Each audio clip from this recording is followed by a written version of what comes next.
बनवली होती ही घरगुती पावभाजी, तर मी टेस्ट करते आणि तुम्हाला सांगते कशी बनली आहे।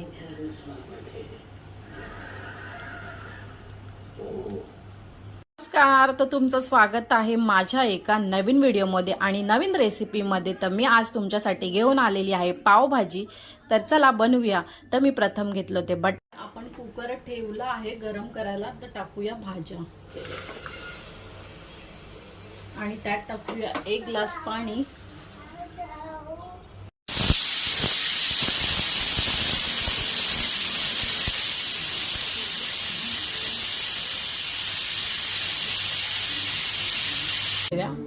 आणि फोडणीची तयारी करूया। त्यासाठी मी घेतला आहे 2 कांदे मीडियम साईजचे, 3 टमाटर आणि शिमला मिरची आणि त्यासाठी लागणारं बटर। पण इथे ठेवलं आहे पातेलं गरम होण्यासाठी। तर चला आपण टाकूया ह्याच्यामध्ये तेल। तेलासोबत थोडं बटरही टाकूया। आपला कांदा शिजत आहे तर आपण टाकूया ढोबळी आपला कांदा शिजत आहे तर आपण टाकूया शिमला मिरची। तीही मस्तपैकी परतवून घेऊया, मऊसर शिजवू द्या।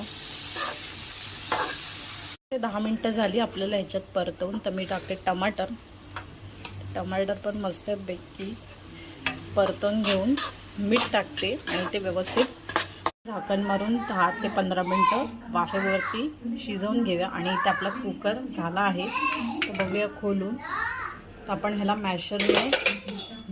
भाजीच्या मॅशरने मॅश करून झालं आहे। काढून बघूया तोपर्यंत शिजलंय। आणि ह्यात आपल्याला टाकायची आहे अद्रक लसूणची पेस्ट। 10 ते 15 मिनिटं झाली आहेत तर आपण टाकूया हळद आणि लाल तिखट। दुसरे कुठलेच मसाले नाही टाकायचे आहेत।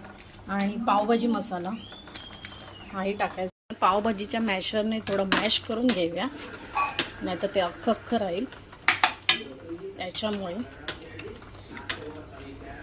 तशी मस्त आपला पावभाजीचा मसाला झाला आहे रेडी। तर आपण टाकूया जी आपण भाजी बॉईल करून घेतली ती, व्यवस्थित एकजीव करून घेऊया। पावभाजी झाली आहे तर थोडं टाकूया बटर आणि गार्निशिंग म्हणजे वरून टाकूया कोथिंबीर। अशा प्रकारे झाली आहे। अशा प्रकारे आपली पावभाजी झाली आहे रेडी। तर ही व्हिडिओ नक्की संपूर्ण पहा आणि ही रेसिपी करून पहा आणि आवडल्यास चॅनलला सबस्क्राईब करायला। भाजी झाली आहे रेडी